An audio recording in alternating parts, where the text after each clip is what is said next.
तो last class में हम लोगों ने इंट्रोडक्शन देख लिया था इसका, ठीक है। और आज हम लोग इसका देखते हैं getting started. So to use React in production you need npm which is include with Node JS. Online students audio एक बार कंफर्म कर लीजिएगा। But in order to use React in production you need npm and Node JS installed. तो Node JS basically क्या होता है, react को run कराने के लिए यूज़ होता है। जैसे आप देखते हो PHP को चलाने के लिए हमें क्या चाहिए, जैम। जैम क्या है, एक ऐसा बेसिकली मॉड्यूल है जिसके अंदर काफ़ी सारी चीज़ें मतलब है, जैसे कि अपाचे हो गया उसके अंदर, MySQL हो गया उसके अंदर। उसी तरह से रिएक्ट फ्रंट एंड डेवलपमेंट के लिए यूज़ होता है। तो रिएक्ट रन होता है नोड के ऊपर। तो नोड का इसमें कोई काम है नहीं, लेकिन नोड इसको प्ले करने का काम कर रहा है, ठीक है। अब नोड का जो इंजन होता है वो होता है V8 इंजन, ठीक है। तो ये उस पर काम करता है, इसलिए बहुत फास्ट होता है और क्विक होता है। जैसे कहते हैं ना ऑटोमोबाइल सेक्टर में V8 इंजन या B12 इंजन बड़े अमेजिंग होते हैं, ठीक है। सो इसलिए नोड को क्यों प्रेफर करते हैं इंडस्ट्री में सबसे ज़्यादा, जो लार्ज स्केल लेवल प्रोजेक्ट्स है, क्योंकि ये काफ़ी फास्ट डेटा प्रोसेस करता है, ठीक है। तो फिलहाल जब तक आप रिएक्ट चला रहे हो इसका कोई अपना काम नहीं है, बस सिर्फ प्ले करने के अलावा। नोड अपने आप में डेडिकेटेड एक अलग चीज़ है। जैसे आप पढ़ते हो SQL, वैसे नोड भी अपने आप में है, पूरा कंप्लीट कोर्स है, वो अलग सीखोगे। तो देखना पड़ेगा तुम्हारे वाले में है कि नहीं है, क्योंकि बीच में कुछ एडमिशन ऐसे आए थे जिनमें नोड था, तो उनको हमने कराया था। चलिए, तो रिएक्ट डायरेक्टली इन HTML। तो देखो, एक तो हुआ रिएक्ट को हम लोग पूरा इंस्टॉल करके चला रहे हैं, जैसे कि हमने लास्ट क्लास में देखा। एक आपने बूटस्ट्रैप चलाया हुआ सभी ने, है ना। तो बूटस्ट्रैप क्या होता है, हम लोग CDN लगाते हैं हेड और बॉडी के एंड में। हेड में क्या जाता है CSS और बॉडी में क्या जाता है एंड में जावास्क्रिप्ट। इसी तरह से सिमिलरली आप रिएक्ट को भी चला सकते हैं, ठीक है। The quickest way to start learning React is to write React directly in your HTML file. So start by including 3 scripts. The first two let us write React code in our JavaScript, and the third Babel allows us to write JSX syntax and ES6 in older browsers. So React directly in HTML, अगर हम लोग यहाँ से click करते हैं तो आप यहाँ जाके नोटिस करोगे, हाँ वो लिखा है तो होगा, ठीक है। तो 1 मंथ का आराम से नोड भी होता है। फिर नोड अगर होगा तो फिर उसके खाली नोड कुछ काम नहीं करता है, क्योंकि फ्रंट एंड लैंग्वेज जितनी भी होती हैं वो बैक एंड के साथ कम्युनिकेट नहीं करती हैं, ठीक है। हाँ नोड है ना, हाँ तो बस सही है। तो नोड कुछ नहीं करता, फिर नोड के साथ तुम्हें एक और चीज़ सीखनी पड़ेगी, एक्सप्रेस क्योंकि ऐसे नहीं चलता, ठीक है। तो कर लेंगे चीज़ें, कोई नहीं, आराम आराम से सीखो, अभी कोई जल्दबाजी नहीं है। हाँ जी, तो यहाँ पर हम लोग क्या देख रहे हैं, इस फाइल के अंदर हमारे पास 3 स्क्रिप्ट फाइल हेड में अटैच हैं, ठीक है। एक रिएक्ट डेवलपमेंट के लिए हम लोग यूज़ करें, एक यहाँ पर डोम के लिए है, और एक हमारा क्या है बेबल। बेबल के अंदर ही बेसिकली हमारा JSX सारा का सारा वर्क करता है। तो हम लोग यहाँ पर क्या कर रहे हैं, यहाँ पर आपको लिखना पड़ेगा स्क्रिप्ट के साथ में टाइप। अभी तक हम लोगों ने टाइप आज तक यूज़ नहीं किया, बट अगर आप रिएक्ट का इस्तेमाल कर रहे हो इस तरह से CDN के फॉर्म में, उस कंडीशन में आपको टाइप टैग स्लैश बेबल लिखना पड़ेगा, तभी एग्जीक्यूट होगा, नहीं तो ये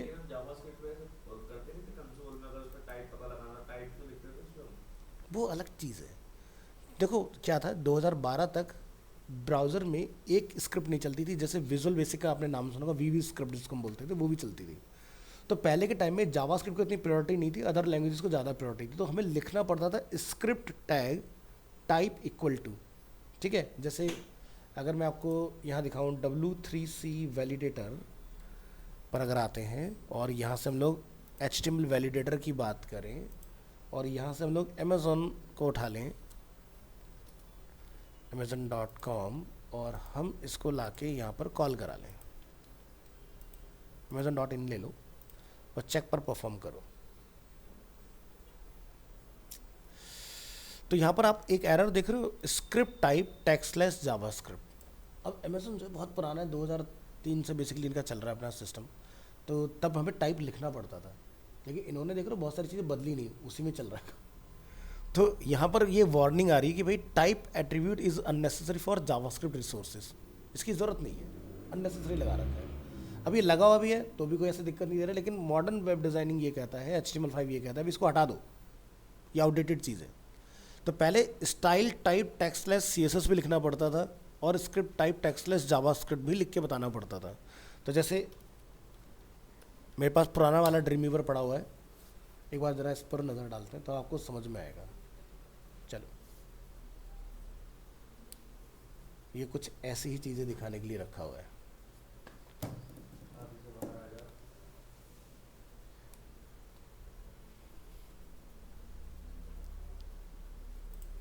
माही ने वीडियो तो सारी ख़त्म कर दी होंगी या नहीं? हाँ, अभी नहीं। चलो, तो यहाँ पे हम लोग क्या लिखेंगे, स्क्रिप्ट, और इसको यहाँ से इस तरह से लिखो। तो यहाँ पर क्या लिखा रहा है, टाइप। देख रहे हो इतने सारे स्क्रिप्टिंग के अलग अलग टाइप होते थे पहले,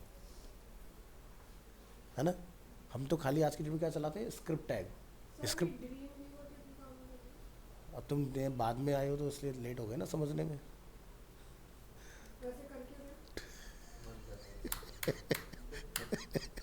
चलो, अब नहीं, हम वो नहीं कर रहे हैं, हमने सिर्फ इसको यहाँ पर इसलिए लेकर आए ताकि हम आपको दिखा सकें कि स्क्रिप्ट के कितने डिफरेंट टाइप्स होते थे। तो बाय डिफ़ॉल्ट क्या है, आज की डेट में जितने मॉडर्न वेब ब्राउज़र्स हैं, जब से HTML5 को ऑफिशियल किया गया आफ्टर 2014, तो अब सिर्फ और सिर्फ स्क्रिप्ट लिखना होता है। पहले के टाइम में आपको यहाँ पर टाइप भी बताना पड़ता था बिफोर 2014 कि भाई जाओ और बताओ कि कौन सी वाली स्क्रिप्ट आप चला रहे हो। इसी तरह से स्टाइल के साथ भी ये सेम सिनेरियो बनता था। आप यहाँ लिखेंगे स्टाइल और यहाँ पर आपको लिखना पड़ता था टाइप, फिर टाइप में जाकर बताना पड़ता था टेक्स्टलेस जावास्क्रिप्ट है, टेक्स्टलेस CSS, क्योंकि हमने डोम मैनिपुलेशन पढ़ा है। डोम के अंदर क्या होता है, आप स्टाइल के साथ ही तो चेंज करते हो बार बार हर चीज़ को कि भाई ये मेरी आईडी है, dot style dot display block करना है या क्या करना है, वो सारी चीज़ें। या फिर आप प्योर CSS चला रहे हो उसके अंदर, तो CSS के भी टाइप होते थे और जावास्क्रिप्ट के भी टाइप होते थे हमारे, ठीक है। तो जब 2015 आया तो उसमें हमारा यूज़ हुआ स्क्रिप्ट, इसको हटा दो पहले तभी हिंट हमारा खुलेगा। ECMA,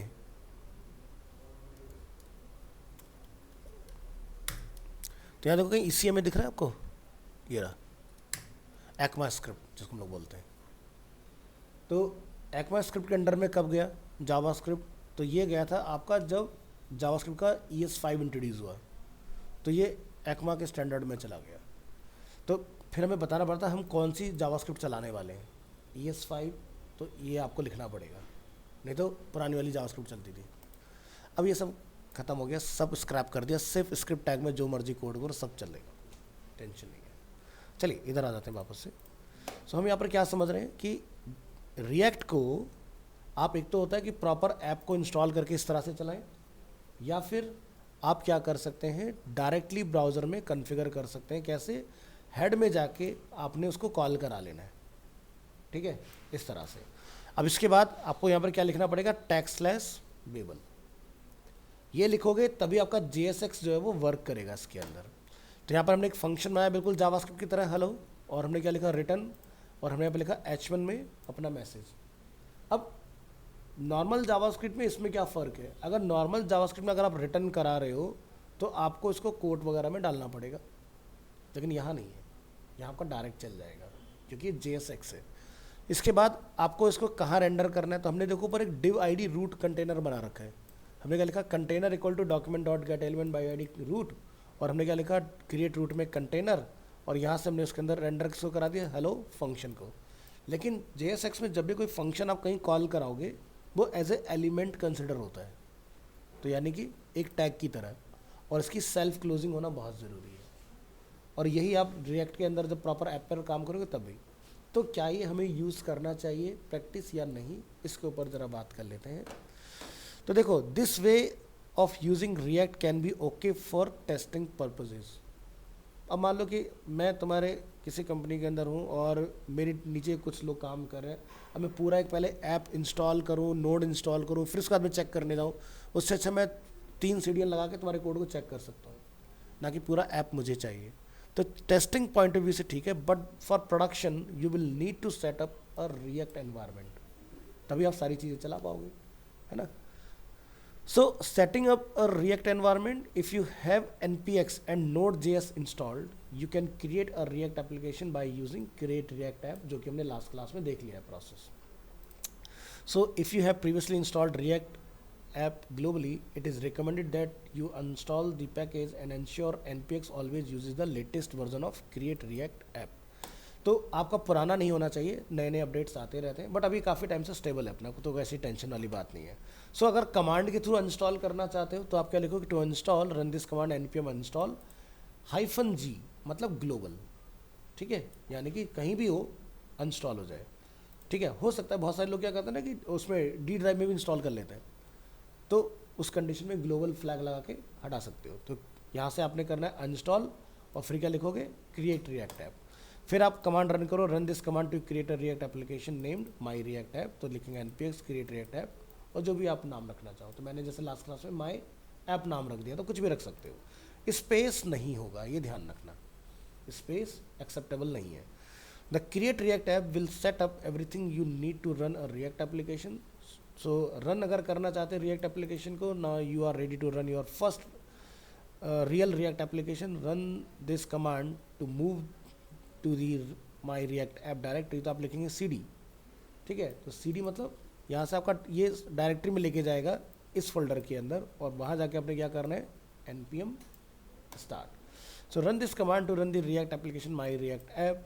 A new browser window will pop up with your newly created React app. If not, open your browser and type localhost 3000 in the address bar. तो लोकल होस्ट, जैसे कि आप लोग PHP भी चला गया तो लोकल होस्ट ही आता है, तो वहाँ पर पोर्ट 80 होता है, इसका पोर्ट नंबर 3000 होता है. अगर आप दो एप्लीकेशन साइमल्टेनियसली चला लेते हो तो पोर्ट ऑटोमेटिकली चेंज हो जाता है. ठीक है, सो जैसे कि अभी हमारा VS कोड खुला हुआ है, वो चला के देखा, हो गया ना एक्टिवेट, नहीं हुआ, क्या एरर आ रहा है,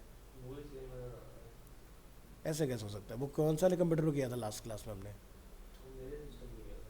तो उस पर नहीं चल रहा, तो लेके आना चाहिए था तेरे को. मैंने तो वैसे कमांड चला के देखी थी, तो तुम्हारा टर्मिनल से चल रहा है ना VS कोड.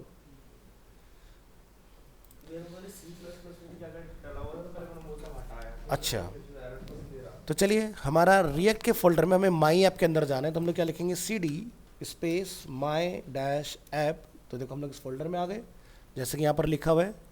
ठीक है, देन क्या करना है, npm स्टार्ट, और यहाँ से आप जैसे ही रन करेंगे इसको, तो ऑटोमेटिकली हमारा जो भी एक्टिव ब्राउज़र विंडो होगा वो खुल जाएगा. ये देखिए, है ना, ओपन हो गया. थोड़ा सा टाइम लेगा, पहली बार लेगा, उसके बाद फिर नहीं लेता टाइम. ये आ गया इस तरह से. और मान लो अगर ऑटोमेटिक नहीं खुला तो आपके पास तरीका है, आप यहाँ VS कोड में जाएंगे, यहाँ से कंट्रोल बटन दबाना है और क्लिक करना है, तो भी खुल जाएगा. कॉपी भी करके लाने की ज़रूरत नहीं है ना, इस तरह से. Next, modify the React application. So far so good, but how do I change the content. So look in the my React app directory. अब हमारे इसमें माई ऐप है. So and you will find a source folder, there is a file called app.js. Open it and it will look like this. जैसे कि path name जो भी आपकी app का होगा, सोर्स, और उसके अंदर क्या मिलेगा हमें, app.js. तो ये देखो सोर्स का फोल्डर है, यहाँ पर app.js अवेलेबल है अपने पास. यहाँ पर आप जो भी चेंजेस करना चाहते हो वो आप यहाँ पर जाके कर सकते हो. Try changing the HTML content and save the file. अब अमेजिंग चीज़ क्या है यहाँ पर कि जो भी आप कंट्रोल एस करोगे ऑटोमेटिकली यहाँ पर रिफ्लेक्ट हो जाएगा, आपको आके रीलोड कराने की ज़रूरत नहीं होती, क्योंकि सर्वर चल रहा है हमारा. तो आप यहाँ जाओ और इसमें जो मर्जी चेंजेस करके आ जाओ. लेट्स से भी मुझे ये कंटेंट नहीं दिखाना, तो क्या करेंगे, हमने इसको कमेंट बना दिया. ठीक है, अब जब आप इसको कमेंट बनाओगे तो यहाँ पर क्या होगा, ये एरर निकालेगा इस तरह से. वो ये कह रहा है कि भाई आपने रिटर्न का इस्तेमाल तो किया, लेकिन उसके अंदर है कुछ नहीं, कुछ तो डालो उसमें. तो यहाँ पर आप क्या करो, एक होल्डर डाल दो इस तरह से. अब देखो इसकी नाराज़गी दूर हो गई, है ना. अभी क्या कहते हैं, भाई तुमने अपनी इस फाइल के अंदर लोगो को तो कॉल कराया बट कहीं लगाया नहीं. क्या कह रहा है, लोगो is defined but never used. तो जो येलो कलर से एरर आते हैं ये अवॉइड कर सकते हो. लाल वाला अगर आ रहा है तो कुछ नहीं चलेगा, पूरा पेज बंद हो जाएगा आउटपुट में. तो हम लोग इसको भी शांत करा सकते हैं. यहाँ जाओ और उसको जाके कमेंट कर दो. अब देखो ग्रीन आ गया, सबसे बढ़िया है ना, यहाँ जाओ, कंट्रोल एस करो और ब्राउज़र में जाके चेक करो, हमारा पेज अपडेट हो गया ऑटोमेटिक, हमने कोई रिलोड नहीं करा, कुछ नहीं करा। जो भी लिखना है आप यहाँ लिखेंगे, इसके अंदर हमने यहाँ पर जाकर डिफाइन किया लाइक H1। अब देखो यहाँ पर नॉर्मल क्या होता है कि आप H1 लिखते हो, एंटर मारते हो, H1 टैग बन जाता है, यहाँ नहीं बनेगा JSX होने की वजह से, तो आपको पूरा लिखना पड़ेगा H1। अब बंद हो जाएगा, शुरुआत करना है, क्लोजिंग अपने आप हो जाएगी। इसके बाद आप यहाँ लिख दोगे माई फर्स्ट ऐप। जैसे आपने कंट्रोल एस किया, ब्राउज़र में डेटा सीड हो चुका है ऑटोमेटिकली, ये देखो यहाँ पर आ गया इस तरह से। नेक्स्ट, तो समझ में आया सारा डेटा कहाँ से आ रहा था, app.js फाइल से। सो notice that the changes are visible immediately after you save the file. You do not have to reload the browser. आपको F5 नहीं कराना है ना। Notice that we have removed the import. We do not need logo.svg and app.js. तो इस तरह से आप अपना देख लेना, अपने हिसाब से चेंजेस वगैरह करा सकते हो। So now what is next? Now you have a React environment on your computer and you are ready to learn more about React. तो जो भी आप करना चाहो कर सकते हैं। अब देखो इसमें CDN कैसे डालने होते हैं। एग्जाम्पल के तौर पर अगर आप चाहते हो कि भाई मुझे इसमें बूटस्ट्रैप वगैरह इंटीग्रेट करना है या कुछ करना है, ये चलो लेटर ऑन बात करेंगे उसकी, अभी नहीं बात करते हैं, तो पहले ज़रा बेसिक पढ़ लो। चलो CDN वाला टॉपिक ओपन करते हैं कि CDN से हम कैसे चलाते हैं रिएक्ट को। ठीक है, तो ये हमने यहाँ पर देखा था, ये 3 CDN आते हैं, इसकी फाइल मैं आपके साथ शेयर करूँगा। ये तीनों लाइब्रेरी आपकी लाइव है। ठीक है, तो ये तीनों फाइल आपने अपने हेड में कॉल करा लेनी है और आपका रिएक्ट एनवायरनमेंट बन के तैयार हो जाएगा। बात करते हैं रिएक्ट के अपग्रेड की। वैसे तो 18 के बाद इसका कोई नया वर्जन आया नहीं है, बट प्रीवियसली जब कभी इसके नए वर्जन आते थे तब कैसे हैंडल होता था। So upgrading an existing React application to version 18 only requires 2 step. अब मान लो कि आप कहीं प्रोडक्शन में जाते हो और किसी क्लाइंट का कोई पुराना रिएक्ट का प्रोजेक्ट है और वो हमें अपडेट करना है लेटेस्ट में, सो आप यहाँ पर इस तरह से इसको अपडेट कराओगे। So if you are already using the latest version of create React app which uses React version 18, you can skip this section. Otherwise सबसे पहले इंस्टॉल करो React 18 to install the latest version from your project folder, run the following from the terminal. क्या लिखेंगे, node package manager install React @ latest, जो यहाँ लिखा है इसको हम बोलते हैं flag, this is a flag. फिर क्या लिखेंगे, React DOM and @ latest flag. ये काम आपने करना है, तो आपका रिएक्ट भी अपडेट हो जाएगा और जो आपका डोम है वर्चुअल वो भी आपका अपडेट हो जाएगा। देन दोनों में क्या डिफरेंस आता था उसको ज़रा समझो ध्यान से। So use the new root API। अब यहाँ कोड में आइए, इसको मैं फ़िलहाल डिसकंटिन्यू कर देता हूँ और ओरिजिनल को हम लोग एक्टिवेट कर लेते हैं।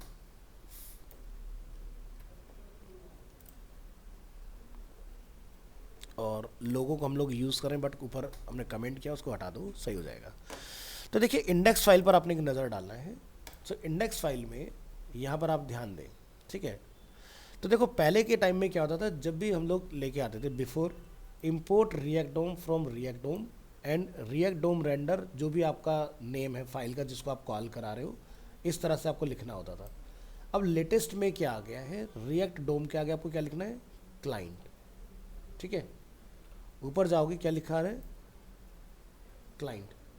ये रिएक्ट 18 में चेंजेस हैं। इससे पहले के जो वर्जन थे उसमें सिर्फ रिएक्ट डोम से काम चल जाता था। तो एडिशनल क्या करना पड़ता है, आपको यहाँ पर लिखना पड़ेगा रिएक्ट डोम / क्लाइंट, ये पार्ट आपको लगाना है।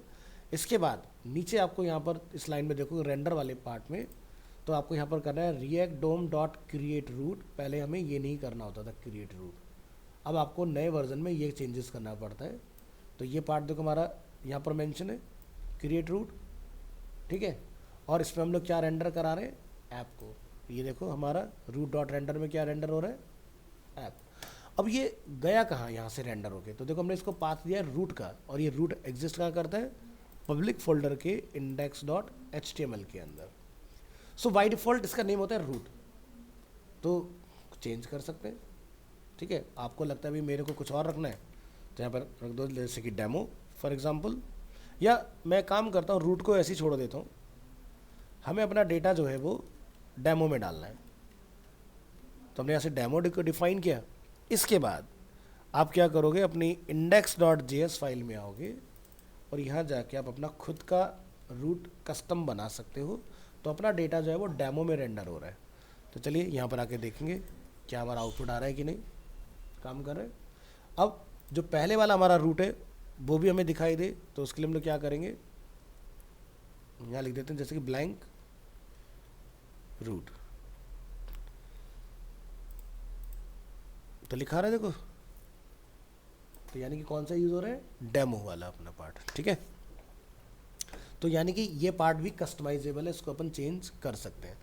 तो इस फाइल में अभी आपने कुछ भी नहीं छेड़ना है, जस्ट मैंने आपको बता दिया है कि ये नेम आप अपनी कन्वीनियंस के हिसाब से कुछ भी रख सकते हो। अब मान लीजिए किसी के ब्राउज़र में जावास्क्रिप्ट डिसेबल है, ठीक है, तो वहाँ पर उसको क्या मैसेज रिटर्न आएगा, ये वाला। तो हमने जब जावास्क्रिप्ट पढ़ी थी, स्क्रिप्ट और नो स्क्रिप्ट हमने पढ़ रखा है कि भाई you need to enable JavaScript to run this app, और अगर ऑलरेडी इनेबल होगा तो आपका सीधे सीधा आउटपुट आपको डिस्प्ले हो ही जाएगा। बात करते हैं यहाँ पर हेड सेक्शन की। अब हेड सेक्शन में यहाँ पर आपने क्या ध्यान रखना है, उस पर थोड़ा सा ज़रा बात कर लेते हैं, ठीक है। तो देखो, जब आप PHP में या फिर HTML CSS से वेबसाइट बनाते हो तो आपका हर एक पेज का अपना डेडिकेटेड हेड होता है। रिएक्ट में तो एक ही HTML है और पूरी वेबसाइट की बात हो रही है, तो यहाँ पर आप इधर ज़्यादा चेंजेस वगैरह कुछ नहीं कराओगे, इसको डिफ़ॉल्ट छोड़ दोगे, क्योंकि अल्टीमेटली जो डेटा होता है, ज़रा इसको समझो कैसे काम कर रहा है। यहाँ से इसको हम लोग हटा देते हैं, कुछ दिखाते हैं आपको। रूट और इंडेक्स में जाके क्या बोल देते हैं, रूट। फाइल को ज़रा ध्यान से देखिए, रीलोड करिए और कंट्रोल U प्रेस करिए, क्या दिखाई देता है हमें, क्या कोई जावास्क्रिप्ट है यहाँ पर, कुछ नहीं है ना, सिर्फ जो मेरा index.html है वही दिखाई दे रहा है। तो डेटा कहाँ गया, तो डेटा क्या है, वर्चुअल है। वर्चुअल जो डेटा होता है, मैंने बोला रिएक्ट जो यूज़ करता है वर्चुअल डोम को यूज़ करता है, यानी कि डेटा होगा लेकिन देख नहीं पाओगे। कैसे देख सकते हैं ऐसे डेटा को, इंस्पेक्ट के थ्रू। यानी कि मैं अगर यहाँ पर इंस्पेक्ट की कमांड चला दूंगा ना, तो मुझे पता चलेगा यहाँ पर रूट के अंदर मेरा क्लास ऐप कॉल हो रहा है। ध्यान से देखो, जूम कर देते हैं थोड़ा, अब ध्यान से देखिए क्या है यहाँ पर, रूट एलिमेंट के अंदर डिव क्लास ऐप, उसके अंदर हमने हेडर एलिमेंट कॉल किया हुआ है, VS कोड में जाके भी आपको मैच करा देंगे। उसके अंदर हमने इमेज को कॉल किया हुआ है, उसके अंदर एक पैराग्राफ है जिसमें आपका कुछ कंटेंट लिखा हुआ है, और लास्ट में आपका react.js.org का लिंक मेंशन है इसके अंदर। ज़रा जूम आउट करिए और VS कोड पर एक नज़र डालिए, क्या कुछ ऐसा ही है ना, क्लोज, और ये देखिए। तो डिव का यहाँ पर आप देखो क्लास नेम क्या है, ऐप। नोटिस करिए क्या यहाँ पर क्लास नेम लिखा रहा है या क्लास लिखा रहा है, ओनली ओनली क्लास। तो ध्यान रखना है कि रिएक्ट में जब भी कोई क्लास असाइन करोगे तो क्लास नेम करना है। क्लास लिख दोगे चल जाएगा, बट कब दिक्कत करेगा, जब आप क्लास कंपोनेंट का इस्तेमाल करोगे तो ये क्लैश कर जाएगा। तो ऐसे अगर आप लिख दोगे ना क्लास, अरे सर मेरे तो क्लास लिखने पे भी चल रहा है, तो कभी क्लास के साथ अगर काम करोगे तब फेल हो जाएगा। तो इसलिए आपको ध्यान रखना है क्लास नेम। तो ये क्या करेगा, जब ये आपका रेंडर होगा, कंपाइल्ड सक्सेसफुली होगा, तो ये क्लास नेम को अपने आप क्लास कर लेता है खुद से। तो आपने शॉर्टकट नहीं मारना है, अपने प्रॉपर क्लास नेम ही लिख के आना है वहाँ पर। दूसरा, तो यहाँ पर आप देखो हेडर हमारे पास अवेलेबल एलिमेंट, तो देखो हेडर यहाँ पर हमारे पास है। इमेज में हमने क्या लिखा था, एक्सप्रेशन लोगो, क्योंकि हमने लोगो को कॉल करा था, उसका नेम लोगो डिफाइन किया। तो यहाँ पर आप देखोगे क्या लिखा रहा है, स्टैटिक मीडिया लोगो फाइल का नेम डॉट उसका टाइप SVG, ठीक है। अब ये जो लोगो डॉट SVG है वो आपकी देखो कहाँ रखी हुई है, इधर, ठीक है। तो यहाँ पर इसका अपना आप URL बन के तैयार हो जाएगा, ठीक है।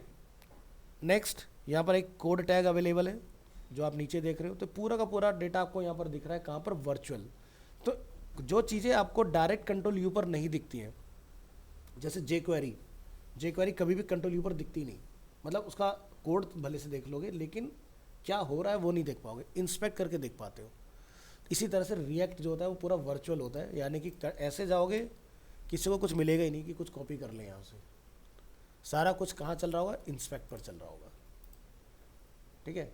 अब बाकी की जो साइट्स होती हैं जिनका कंट्रोल U करते पूरा कोड खुल जाता है, यानी कि वो सारा डेटा वहाँ पर रखा। फ्लिपकार्ट चला के देख लेना, आपको कोई भी फाइल नहीं मिलती, मैंने हमेशा इंस्पेक्ट करके दिखाया होगा, क्योंकि वो रिएक्ट का इस्तेमाल करता है और रिएक्ट का डेटा कभी दिखता नहीं है, ठीक है। ठीक है, तो इंस्पेक्ट पर ही आप फाइंड आउट करा पाओगे चीज़ों को। तो ये होता है वर्चुअल डोम। तो कोई पूछे कि क्या है वर्चुअल डोम, तो यानी कि जो फिजिकल डोम का इस्तेमाल ना करके रन टाइम पर अपना खुद का डोम बनाए, दैट इज़ अ वर्चुअल डोम। इसी वजह से ये होता है लाइट, जो सामने है वही लोड, जो ऊपर है या नीचे आने वाला है मैटर ही नहीं करता आपका। चलिए आगे बढ़ते हैं, नेक्स्ट फाइल पर आएंगे, react render HTML। So React's goal is in many ways to render HTML in a web page. So React renders HTML to the web page by using a function called createRoot and its method render। ठीक है, तो आपने यहाँ notice किया होगा कि जब हम लोगों ने VS कोड में देखा इसको, तो इंडेक्स फाइल यहाँ पर क्या यूज़ करता है, रेंडर का, और रेंडर के अंदर में क्या बताना पड़ता है, अपना कंपोनेंट का नेम। ठीक है, तो वापस आए अपने इधर, द क्रिएट रूट फंक्शन, इसका काम क्या है, the create root function takes one argument an HTML element. The purpose of the function is to define the HTML element where a React component should be display. तो यानी कि आप create root में क्या बताते हो जाके, get element by ID root, कहाँ डिस्प्ले होगा, रूट के अंदर होगा, इस फाइल में, है ना। आगे चलते हैं, the render method is then called to define the React component that should be rendered, but rendered where? There is another folder in the root directory of your project, React project, named is public. In this folder there is an index file. You will notice a single div in the body of this file. This is where our React application will be rendered. So example, आप इस तरह से अपना container name कुछ भी रख सकते हो, बट मीनिंगफुल रखिए, ज़्यादा अच्छा रहेगा। कंटेनर जो कि हमारा रूट के अंदर हमें क्या डालना है, अपना एक कंटेनर बनाना है, और उसके अंदर हमें क्या रेंडर करना है, रूट में अपना एलिमेंट। तो आप चाहो तो डायरेक्ट यहाँ पर एलिमेंट का नेम भी लिख के आ सकते हो, या फिर यहाँ पर कंपोनेंट को भी लिखकर रेंडर करा सकते हो। ठीक है, तो जैसे एग्जांपल के तौर पर हम ये कहते हैं अपनी index.js फाइल के अंदर कि भाई हम इस फाइल में इसको कॉल नहीं करते, ठीक है, बट हम यहाँ पर अपना कोई एलिमेंट जो है वो रेंडर करना चाह रहे हैं। तो आप यहाँ जाके लिखें जैसे कि H1 और H1 क्लोज, और यहाँ पर मैं लिखा टेस्ट कंटेंट, कंट्रोल एस किया, क्या लिखा रहा है, कंपाइल हो गया।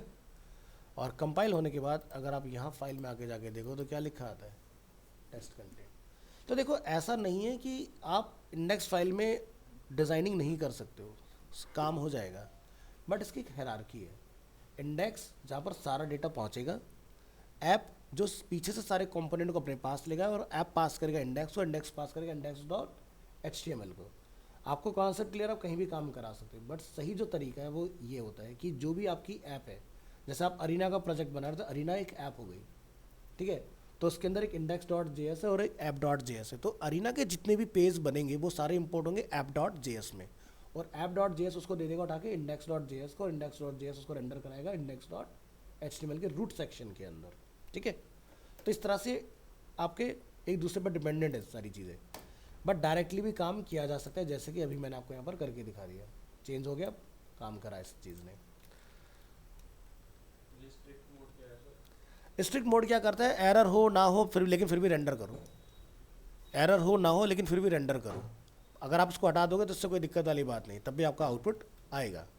कंट्रोल एस करो, चला। लेकिन अब देख रहे हो यहाँ पर क्या लिखा रहा है, वन वार्निंग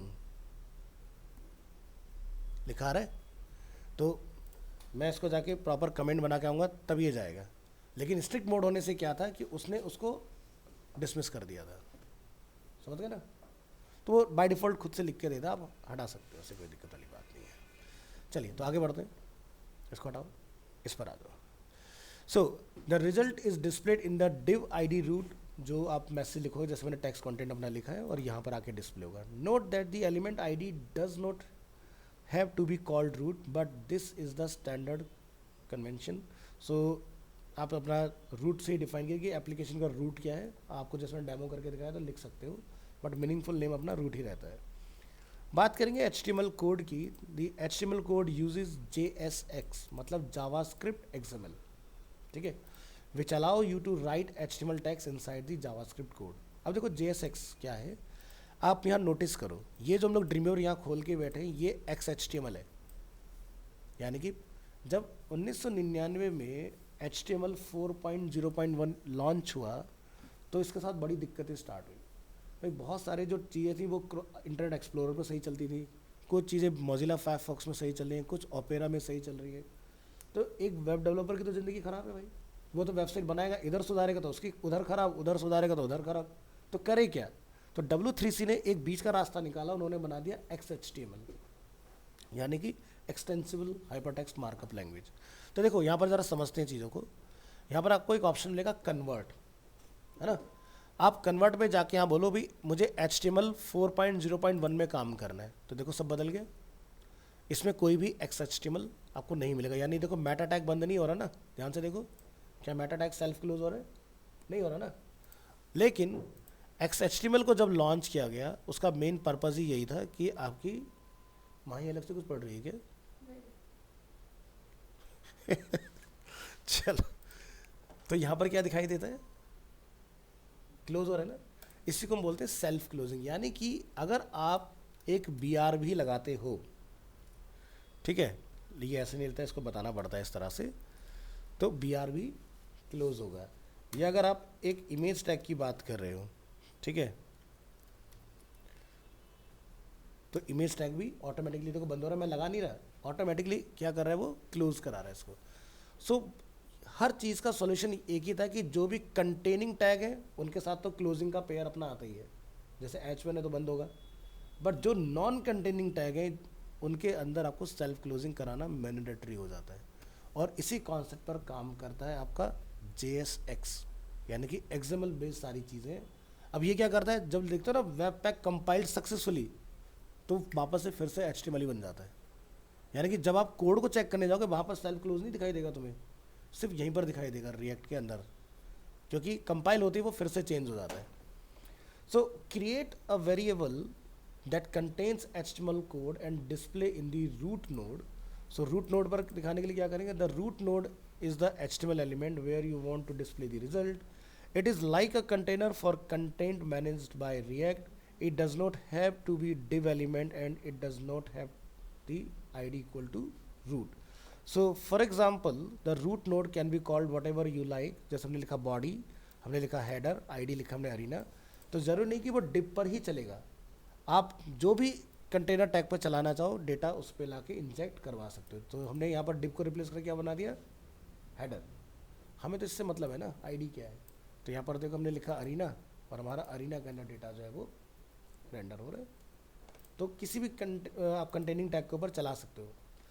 तो पहले के टाइम में जैसे वेबसाइट्स जो थी वो टेबल वगैरह में बना करती थी, बट जब रिएक्ट इंट्रोड्यूस हुआ था तो रिएक्ट हुआ था आपका इंट्रोड्यूस 2013 में, ठीक है, मतलब जब पब्लिक यूज़ में आया, वैसे तो 11 में आ गया था, तो तब तक डिव वगैरह सब इंट्रोड्यूस हो चुका था, क्योंकि 2008 में डिव आ चुका था हमारी कोडिंग के अंदर। तो क्या समझ में आया, डिव टैग ही ज़रूरी नहीं है, कोई भी कंटेनिंग टैग आप इस्तेमाल कर सकते हैं डेटा को रेंडर करने के लिए यहाँ पर। तो जैसे चेंज करके देखते हैं क्या ये बात सही है कि नहीं। तो यहाँ जाइए, हमने क्या लिखा, हेडर, ठीक है, यहाँ जाके रिलोड करके देख लो या फिर डिफ़ॉल्ट देख लो या फिर राइट क्लिक करके क्या करेंगे, इंस्पेक्ट, क्या दिखता है, हेडर ID रूट और उसके अंदर क्या है, टेस्ट कंटेंट।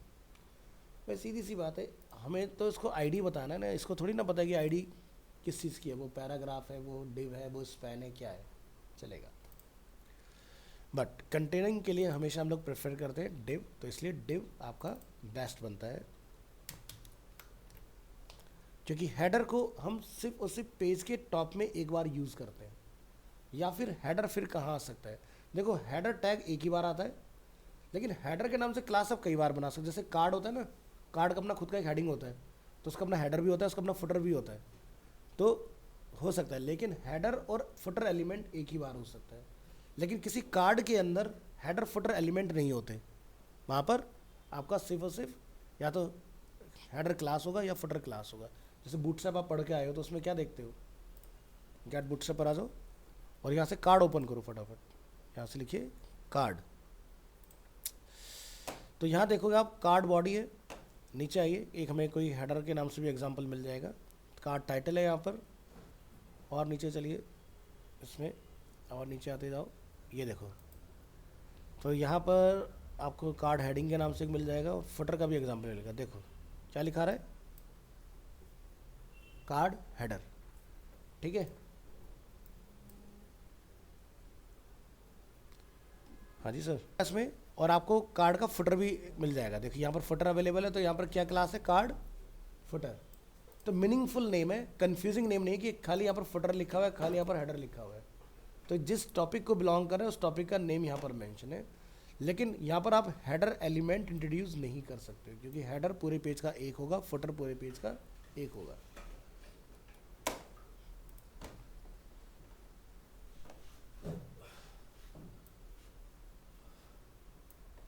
चलिए JSX की बात करते हैं। JSX stand for JavaScript XML, and JSX allows us to write HTML in React, and JSX makes it easier to write and add HTML in React. So coding JSX allows us to write HTML elements in JavaScript and place them in the DOM without create element or append child. अब देखो, अगर आपको कोई tag बनाना हो JavaScript के अंदर, तो JavaScript के अंदर कोई भी एलिमेंट बनाने के लिए दो फंक्शन होते हैं आपके पास। पहले करो क्रिएट, फिर क्या करो, उसको अपेंड। अब अगर मुझे कोई पेज अगर जावास्क्रिप्ट में इसमें रिएक्ट में डिज़ाइन करना पड़ता है, तो बार बार मुझे इतना कोड करना पड़ेगा। एक एलिमेंट लेकर आना है H1, तो पहले उसके लिए भी क्रिएट और अपेंड की कोडिंग करो, फिर जाके एक मेरा टैग बन के तैयार होगा जावास्क्रिप्ट के अंदर, ठीक है। सो इतना लेंदी प्रोसेस ना हो, यूज़र सीधे सीधे कोड कर पाए, तो इसके लिए JSX को बनाया गया। यानी कि JSX का काम क्या है कि जावास्क्रिप्ट में XML को लिखवा दो। तो जैसे आप लोग जावास्क्रिप्ट पढ़ के आए हो, तो उसमें हम लोग क्या करते हैं, document dot right inverted code, और जो भी HTML टैग वगैरह आप डालना चाहते हो सीधे सीधे कॉल करा लेते हो। बट ये है रिएक्ट, तो रिएक्ट के अंदर आप ये वाला सिस्टम नहीं यूज़ कर सकते। तो यहाँ पर जो भी आप लिख रहे हो उसमें आपको JSX के स्ट्रक्चर में लिखना है। अब JSX रिस्ट्रिक्टेड स्ट्रक्चर है, यानी कि वो कहता है कि जो भी लिखोगे क्लोज ज़रूर करना है, अगर नहीं किया तो बन जाएगा एरर तुरंत। तो ट्राई करके देखेंगे इसको हम। So JSX convert HTML tags into React elements, and you are not required to use JSX, but JSX makes it easier to write React applications. So here are two examples. The first uses JSX and second doesn't. So JSX में अगर आपको लिखना है एक tag, तो आप यहाँ पर लिखोगे इस तरह से, एक वेरिएबल नेम, और हमने यहाँ पर डिफाइन किया।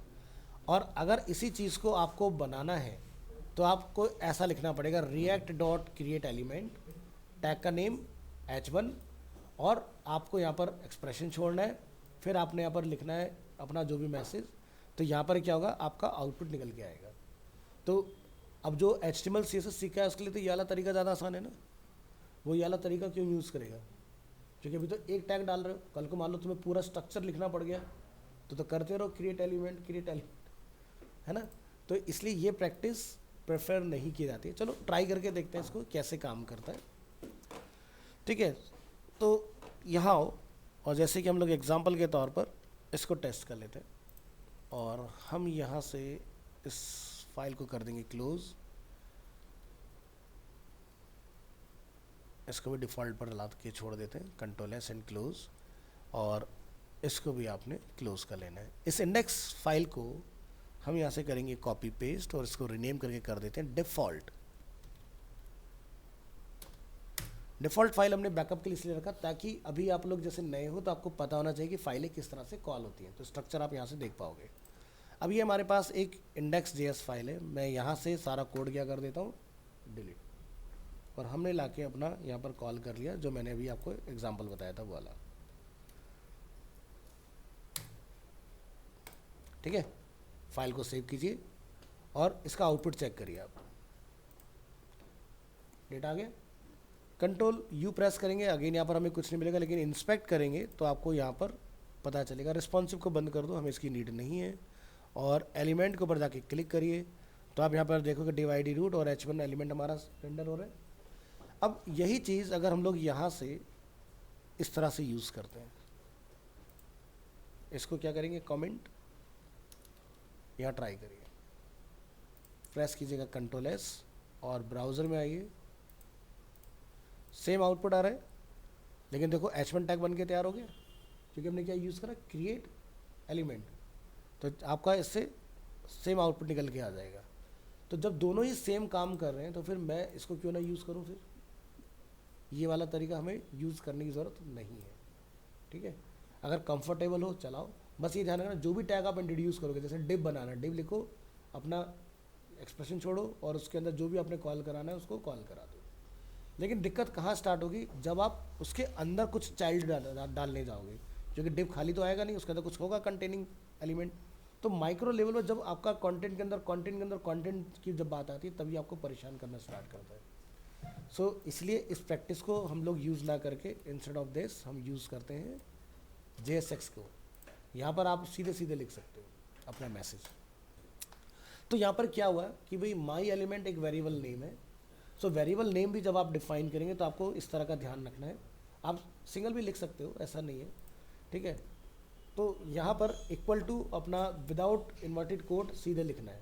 ये नहीं कि जावास्क्रिप्ट जैसे वेरिएबल बनाते हो डबल कोट लगा देते हैं क्योंकि यूज़र डिफाइन है ना, वो नहीं करना है। JSX में इन्वर्टेड कोट नहीं चलते, ऐसे काम करना है। अब बात करेंगे एक्सप्रेशन, यानी कि ये जो करली ब्रेसेस होते हैं इसकी बात करेंगे।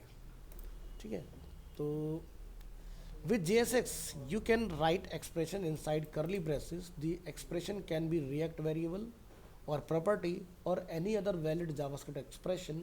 JSX will execute the expression and return the result. So example के तौर पर अगर हम लोग एक्सप्रेशन में जाके कोई न्यूमेरिक वैल्यू पास कर दें तो आप उसका टोटल देख पाओगे। तो जैसे कि हम लोग यहाँ पर जाके लिख देते हैं एग्जाम्पल के तौर पर, और कंट्रोल एस कर देंगे। अगर आप इसको, हमने लिखा 50 + 50 टाइम्स, और ये इसका टोटल करके मुझे दिखाएगा, है ना। तो एक्सप्रेशन सीधे सीधे कैलकुलेट हो जाएंगे आपके। Inserting a large block of element, बात आती है कि भाई ये तो क्या है, एक सिंगल टैग है तो आपका डायरेक्टली रेंडर हो रहा है। बट अगर हम लोग बात करें कि भाई मेरे पास एक ऐसा है जिसके अंदर माइक्रो लेवल पर चीज़ें, जैसे कि ULLI हो गया, या जैसे टेबल हो गया, या जैसे डिव के अंदर कुछ और कंटेंट हो गया, तो उस केस में आपको कुछ प्रॉब्लम्स वगैरह फेस करनी पड़ जाती है। तो देखो LI का कंटेनर कौन होता है, UL, है ना। अब मान लो जैसे हमें इसको रेंडर कराना है,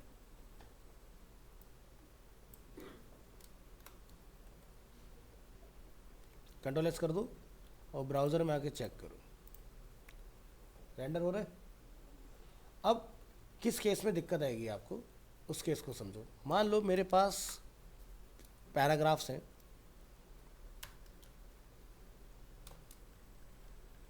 दिस इज अ पैराग्राफ, और मैं यहाँ पर लिखता हूँ फिर से दिस इज अनदर पैराग्राफ। क्या दिखाई दे रहा है, एरर आ रहा है ना। अब ये एरर क्यों बना, क्योंकि पैराग्राफ अपने आप में एक इंडिविजुअल एंटिटी है, ना कि ये कंटेनिंग एंटिटी है। यानी कि LI के केस में क्या होता है कि उसका पेरेंट कौन था, UL, यानी कि UL था कंटेनर अंदर के जितने भी आइटम्स थे, तो UL तो एक ही हुआ ना। लेकिन यहाँ पैराग्राफ दो अलग कंसिडर किए जा रहे हैं। तो इससे अगर आपको बचना है तो फिर आप यहाँ पर इसको रैप करोगे इस तरह से। अब क्या दिखता है, यानी कि इससे हमें ये समझ में आया कि अगर आप मल्टी लाइन को स्टेटमेंट पास कर रहे हो तो कंटेनिंग आपका जो एलिमेंट रहेगा वो रिक्वायर्ड है यहाँ पर। अब आप कंट्रोल एस करो, इसका रिजल्ट देखो, नॉर्मली आपको मिलेगा। और इंस्पेक्ट अगर आप करोगे यहाँ पर, तो यहाँ पर आप देखोगे डिव के अंदर दो पैराग्राफ है हमारे पास इस तरह से। नेक्स्ट देखते हैं वन टॉप लेवल एलिमेंट। इसका क्या मतलब है, the HTML code must be wrapped in one top level element. जैसे मैंने डिव का इस्तेमाल किया, so if you like to write two paragraphs you must put them inside a parent element like a div element. So example, wrap two paragraph inside a fragment. अगर आप div भी नहीं लिखना चाहते हो, सिर्फ आप कंटेनर डिक्लेयर करना चाहते हो, तो ब्लैंक फ्रेगमेंट डिफाइन कर दो। और अगर आप कंटेनर को दिखाना चाहते हो डोम के अंदर कि हमने डिव में डाला है, तो आप यहाँ पर डिव लिख दो। अगर मैं कहने का मतलब इसको यहाँ पर ब्लैंक भी छोड़ दूँ ये एक्सेप्टेबल है, आउटपुट देगा आपको, कोई दिक्कत नहीं। देखो सक्सेसफुली आ रहा है। और यहाँ पर आके आप चेक करोगे, एक्सपेंड करिए इसको, तो देखो क्या रूट के अंदर कोई नया डिव या कोई आपको अलग टैग दिखाई दे रहा है। लेकिन फ्रैगमेंट डिफाइन करने से क्या हुआ, मेरा मल्टी लाइन स्टेटमेंट कॉल हो पा रहा है इसके अंदर। बट ये मैंने कब बोला है कि मैं ये चाहता हूँ कि मैं रूट के अंदर डायरेक्ट बताता हूँ मेरा पैराग्राफ है, बट डायरेक्ट लिखना पॉसिबल नहीं है। तो क्या पॉसिबल हुआ, ब्लैंक फ्रैगमेंट, या फिर जिस भी एलिमेंट में दिखाना चाहते हो उस एलिमेंट का नेम, तो आपका मैटर रेंडर होगा। अब देखो जब भी मल्टी लाइन स्टेटमेंट आप पास करोगे, आपको ये ध्यान रखना है, जो करेक्ट प्रैक्टिस है वो क्या है, बनाना ब्रैकेट। आपको पैरेंथेसिस के अंदर अपना मल्टी लाइन कोड चलाना है, ये सबसे बढ़िया प्रैक्टिस है। डायरेक्ट भी चला दोगे एक्सेप्टेबल है, बट रिएक्ट कहता है कि इस तरह से लिखो चीज़ों को। एरर इसमें भी कुछ नहीं है। अब जैसे मान लीजिए आपने ऐसे इसको कंट्रोल एस किया, हम पूरा मैथ से यहाँ से कट कर लेते हैं और यहाँ से बनाना ब्रैकेट, इसको आप क्लोज कर लीजिए, इसका बाद एंटर करिए, इसका बाद इसको डिफाइन कर लीजिए। अब आप यहाँ पर जाके अपना मैसेज जो भी लिखना चाहते हो इस तरह से डिफाइन करके आओगे और यूज़ करोगे। सो ये करेक्ट प्रैक्टिस है। तो मल्टी लाइन स्टेटमेंट के लिए एक तो फ्रैगमेंट या तो कंटेनिंग एलिमेंट कोई जैसे कि डिव, या फिर ब्लैंक फ्रैगमेंट, और बनाना ब्रैकेट के अंदर आपका कंटेंट होगा। नेक्स्ट है एलिमेंट मस्ट बी क्लोज। अब जैसे इसको ऐसा समझो कि अगर हम एक HTML पेज यहाँ बना लें, demo.html, हमने यहाँ जाके लिखा HTML5 और यहाँ जाके हमने लिखा paragraph, this is a paragraph,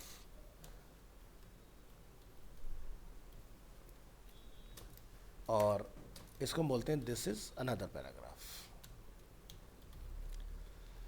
close हो रहे, नहीं करते, खाली छोड़ दो, यहाँ बस खाली पी लिख दो और यहाँ भी खाली छोड़ दो और यहाँ जाके पी लिखा हमने, ठीक है। तो HTML ये कहता है कि आप क्लोज करो या मत करो, ये दोनों पैराग्राफ सही हैं, इसमें कोई एरर नहीं है। अब कैसे सही है, चलो इसका पता लगा के आता है। हमने क्या किया, कोड को कॉपी, कंट्रोल C, और कहाँ आ गए हम लोग, सीधे W3C वैलिडेटर के पास। भाई अगर कोड में कोई गलती होगी तो हमें बताएगा, है ना। तो चलो वैलिडेशन पे आते हैं और चेक करते हैं क्या भाई हमने जो लिखा है वो सही है कि गलत है। तो डॉक टाइप ऑटोमेटिकली डिटेक्ट हो जाएगा, क्लिक करेंगे चेक, एक सिंगल लाइन का एरर नहीं है, बट एथिकली तो गलत है ना, पैराग्राफ तो बंद होना चाहिए ना कि नहीं। क्योंकि अगर आप इसको कोई प्रॉपर्टी दोगे तो वो ओवरफ्लो कर जाएगा नेक्स्ट वाले के ऊपर, जो कि बंद नहीं है ना। बट अगर ऐसा लिखा हुआ है तो ये गलत में कंसिडर नहीं होगा, ये सही है। बट इन JSX ये गलत है, आपको बंद करना पड़ेगा, क्योंकि वो स्ट्रिक्ट है इस चीज़ को लेके बहुत ज़्यादा। ज़रा यहाँ आ जाओ फटाफट से, इसको मैंने जस्ट टेस्ट के पर्पस से डिफाइन किया है। मैं इसका प्रीव्यू भी दिखा देता हूँ आपको, दो सेपरेट पैराग्राफ ही दिखाई देंगे, ट्राई करके देखो। ये देखो दो अलग पैराग्राफ आ रहे हैं, बिल्कुल सही है। चलो अब जरा अपने वाले एग्जाम्पल पे आते हैं। इधर ये हमारा देखो दो पैराग्राफ हमें क्लियरली यहाँ पर विजिबल है। अब इसको बंद कर दो, ये डेमो फाइल थी, मैं इसको डिलीट भी कर देता हूँ यहाँ से, जस्ट मैंने समझाने के लिए डाला था यहाँ पर, इसको सीखना नहीं है, ठीक है। चलिए कहाँ गया हमारा इंडेक्स। मान लो कि आपने यहाँ से खुला छोड़ दिया, ठीक है, खुला छोड़ दिया हमने, तो क्या बना, एरर। यहाँ नहीं कर सकते वो कलाकारी जो HTML में कर सकते हो, यहाँ तो बंद करना ही पड़ेगा, नहीं होगा नहीं चलेगा। तो इसलिए ध्यान रखना कि आपका जो भी एलिमेंट आप यूज़ करोगे वो प्रॉपर क्लोज, और इसका सही से आउटपुट आपको यहाँ पर देखने के लिए मिल पाएगा। ध्यान रखना अगर आपको कोई एरर यहाँ क्रिएट हो गया ना, ठीक है, भले से आपका टैग है लेकिन स्लैश हट गया, आउटपुट आपका ये होगा। और एरर आप यहाँ देख पाओगे कि भी मॉड्यूल बिल्ड फेल्ड हो गया, ठीक है। और यहाँ पर आप ये देख पाओगे यही सेम एरर आपको यहाँ देखने के लिए मिलेगा, ठीक है। क्या लिखा रहा है, मॉड्यूल बिल्ड फेल्ड। तो मॉड्यूल क्यों फेल हुआ, क्योंकि आपने बंद नहीं किया, ठीक है। तो इसलिए इसका ध्यान रखिए कि जो भी शुरू कर रहे हैं उसको क्लोज ध्यान से ज़रूर करें आप। अब आपको कोई एरर नहीं मिलेगा, एकदम नीट एंड क्लीन। तो अगर आपके टर्मिनल में इस तरह के बहुत सारे एरर बन गए हैं, ठीक है, और आप चाहते हो कि टर्मिनल जो है वो ये सारे एरर भूल जाए, देखो क्या होता है कि VS कोड में काम करने का फ़ायदा क्या होता है, टर्मिनल के अंदर आपने डे 1 से लेकर टिल डेट तक जो भी कमांड चलाए होंगे सारे रहेंगे यहाँ पर। अब इसका फ़ायदा क्या है, मान लो आपने सर्वर बंद कर दिया, अब आपको दोबारा से सर्वर स्टार्ट करना है, तो आप npm दोबारा से मत लिखो, आप अपनी लास्ट कमांड यहाँ से आके ढूंढ सकते हो अप और डाउन एरो से। इसको सारी कमांड याद होंगी जो हमने लास्ट क्लास में भी चलाई होंगी, ठीक है। अगर आप चाहते हो सारी हिस्ट्री खत्म हो जाए, क्या लिख देंगे यहाँ पर, खत्म, और अपना यहाँ से आप स्टार्ट कर सकते हो चीज़ों को नया, ठीक है। तो पुराना सब क्लियर करा के हटा सकते हैं इसे।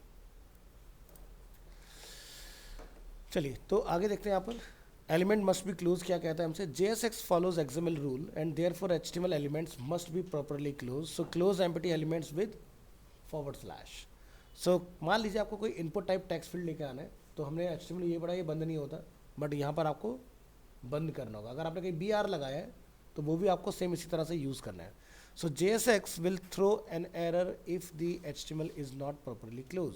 सो मान लो कि अगर मुझे ये टेक्स्ट फील्ड लेके आना है, हमने यहाँ जाके इस टेक्स्ट फील्ड को कॉल किया, प्रेस किया Ctrl+S, ब्राउज़र में आते हैं, आपका टेक्स्ट फील्ड आ गया। चलो इंस्पेक्ट करते हैं ज़रा यहाँ से, बॉडी, यहाँ से आपका एलिमेंट। अब मुझे बताओ क्या यहाँ पर // आ रहा है लिखा हुआ, नहीं आ रहा ना।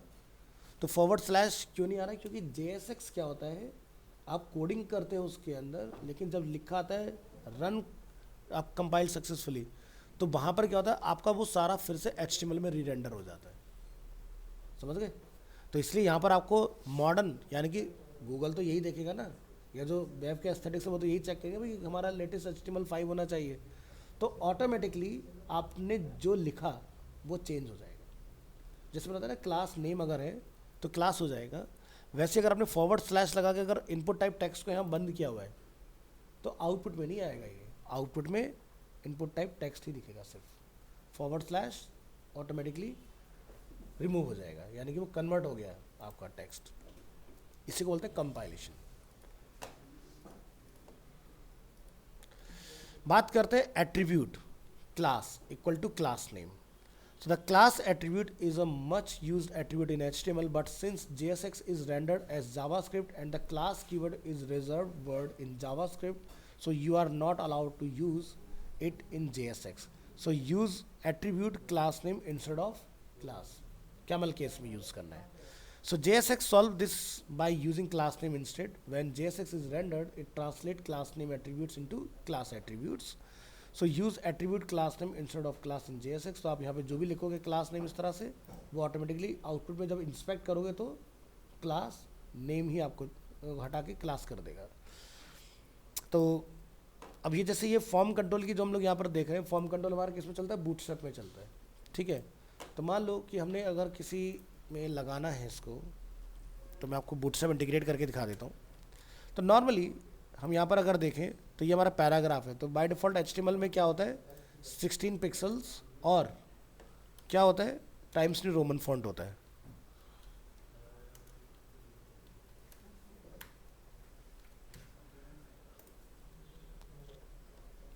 जूम करिए, तो जैसे अगर बूटस्ट्रैप यहाँ इंटीग्रेट होगा तो ये टाइपोग्राफी बदलनी चाहिए। तो लिखिए गेट बूटस्ट्रैप, या हमें चलो लिखिए दो, और इसके बाद आपको कहाँ आना है डॉक्स में आने के बाद आपको यहाँ से CDN उठा लेना है।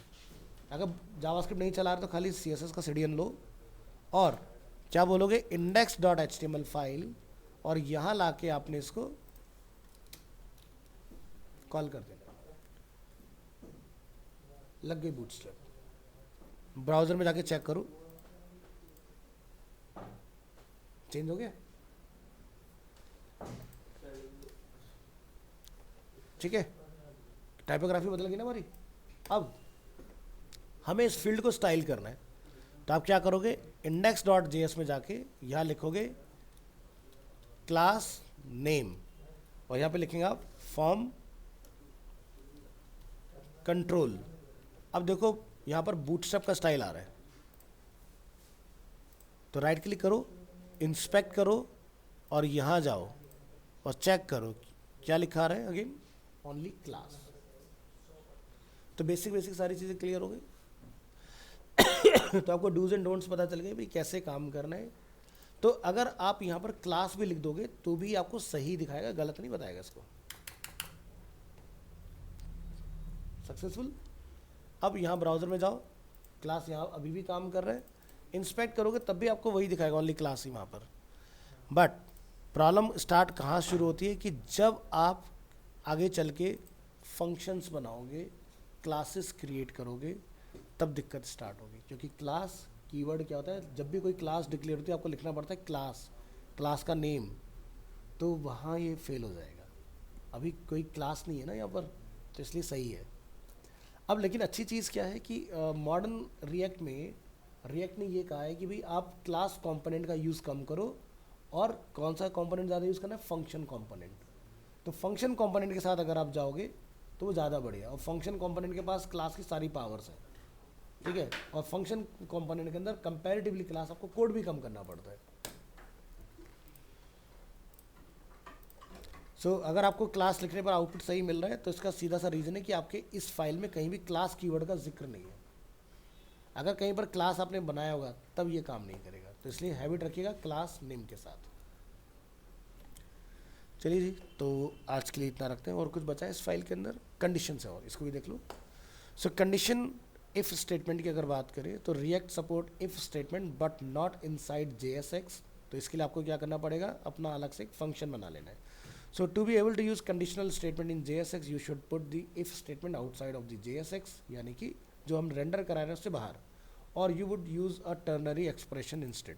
टर्नरी ऑपरेटर आप PHP और JS में पढ़ के आए हो, क्वेश्चन मार्क और कॉलन से जो हम लोग लिखते हैं। सो ट्रेडिशनल वे क्या होता है कि भाई हम लोग लिखते हैं इफ़ इस तरह से। तो यहाँ पर आप देखो right if statement outside of the JSX code. तो जैसे हमने यहाँ से इसको किया कॉपी, और इसको ले जाके आप यहाँ पर कॉल करा दो, क्लोज क्लोज इंडेक्स फाइल, और यहाँ पर इसके बाद इसको आप यहाँ पर माई एलिमेंट में पॉइंट कर दो, ठीक है। तो हमारा टेक्स्ट वाला जो वेरिएबल है वो क्या आ गया, यहाँ पर एक्सप्रेशन में हमने प्रिंट करा दिया। बाय डिफ़ॉल्ट क्या है, गुड बाय।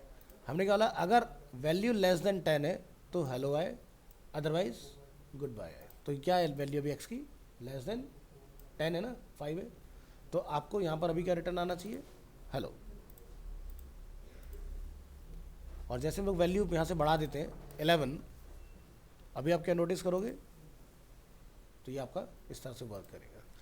और टर्नरी के केस में अगर आप इसको चलाना चाह रहे हो तो आप डायरेक्टली चला सकते हो, फिर इस कंडीशन में आपको ये काम करने की ज़रूरत नहीं पड़ेगी। अगर सिर्फ इफ को छोड़ के एल्स इफ या फिर कोई और स्टेटमेंट डाली तो कौन सी स्टेटमेंट डालना चाहते हो, इफ एल्स? इफ होती है, एल्स इफ होती है, हाँ एल्स होती है, हाँ। तो अगर हम वो डालना चाहते तो फिर आप उसको ना डिफ़ॉल्ट वैल्यू मत दो। जैसे अभी क्या था ना पहले वाले एग्जांपल में, हमारे पास टेक्स्ट के पास डिफ़ॉल्ट एक वैल्यू है, तो ये फिर आप एल्स पे कोड कर दो। यानी कि मैं यहाँ पर क्या कर दूंगा, इस लाइन को कमेंट, और मैं यहाँ जाके लिखूंगा एल्स टेक्स्ट इक्वल टू क्या होना चाहिए, गुड बाय, ठीक है। अब ये क्या कहता है कि टेक्स्ट जो है वो डिफाइन नहीं है, बट आपने यूज़ कर रखा है, तो आप क्या करोगे, ऊपर जाके इसको लिखोगे let text equal to blank. अब क्या बोलते हैं, कंपाइल सक्सेसफुली। तो पहले वेरिएबल का डिफाइन करो, फिर लॉजिक में इस्तेमाल करो, फिर ये आपका काम करेगा। अब देखो चल रहा होगा, है ना, इस तरह से। इसी तरह से अगर आप यहाँ पर बीच में और कोई लॉजिक अपना फिट करना चाहते हो, यहाँ जाके लिखो एल्स इफ, और यहाँ पर लिख देंगे। अब हम क्या बोलते हैं कि अगर x की वैल्यू 20 या 30, हाँ, तो उस पर कुछ रेंडर हो जाए। If x 2 times equal to 11 कर देते हैं फिलहाल।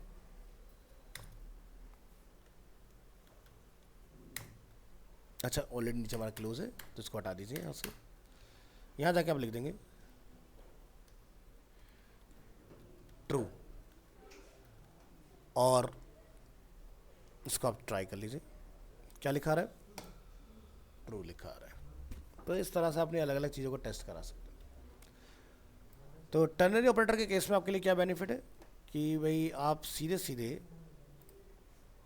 इसको डिफाइन करो और यूज़ कर सकते हो। यानी कि एलिमेंट के अंदर ही आपका चल जाएगा एक्सप्रेशन, यानी कि x अगर लेस देन 10 है तो क्या होगा? हेलो, एल्स आपका गुड बाय। ट्राई करके देखो, अभी 5 है तो आपको हेलो रिटर्न आना चाहिए। ठीक है, और वैल्यू अगर हमारा डिफरेंट है तो अगर आप कोई लॉजिक लगा रहे हो, टर्नरी में नहीं कर रहे हो तो आपको बाहर करना है, और अगर टर्नरी का इस्तेमाल करो तो आप अंदर ही पूरा लॉजिक चला सकते हो, अपना काम करेंगी चीज़ें।